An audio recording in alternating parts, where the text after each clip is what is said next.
Құмырсқаның қанағаты. Ертеде бір данышпан кісі болыпты. Ол кісі жан жануарлардың құрт құмырсқаның тілін біледі екен. Бір күні әлгі данышпан жолаушылап келе жатыпты. Жарты жолға келгенде ат шалдырап демалып отырса, кішкентай бір құмырсқаның дән тасып жүргенін көреді. Оны жерден көтеріп алады да алақанына салып тұрып: "Қане құмырсқа, айтшы, дәнді қайда алып барасың?" деп сұрайды. "Илуіме апарамын" дейді құмырсқа. Адам сұрайды: "Оны қайтесің?" "Кейінге сақтаймын" дейді құмырсқа. Адам: "Көп жинайсың ба?" деп сұрайды. Құмырсқа өз шаруасының жайын былайша баяндайды: "Жаздай жұмыс істеп, жейтін азығымды жинаймын да, қысты күні қаннен қаперсіз тынығып жатамын."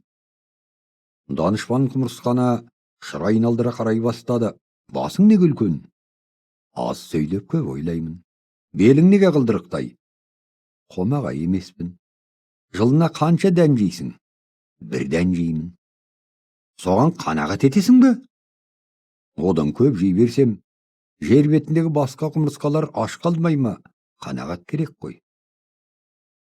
Құмырсқаның ақылына, қанағатына, көрегендігіне сүйсінген данышпан оны сынап көрмек болады. Қорапқа 1 дән салады да, құмырсқаны соған қоса қамайды.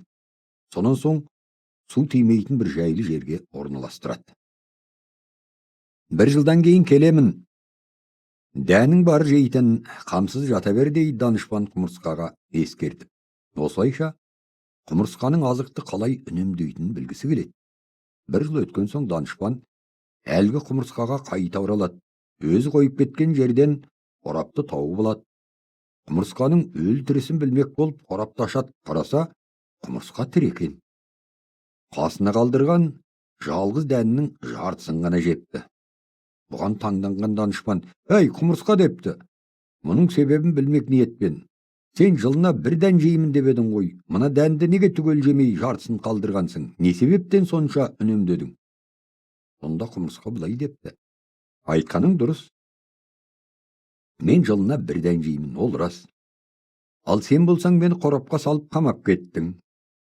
Сыртқа шыға алмаймын. Егер сен мені бұл қамаудан босатуды ұмытып кетсең, тағы да 1 жыл қамауда жататын едім.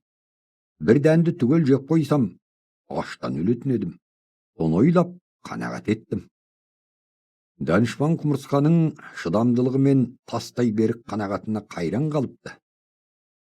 Оны қамап кеткеннің қиянат болғанын, азапқа салғанын енді түсініп: "Менің істеген ісім дұрыс болмапты, кешір" депті де құмырсқаны қамаудан босатып жіберген екен.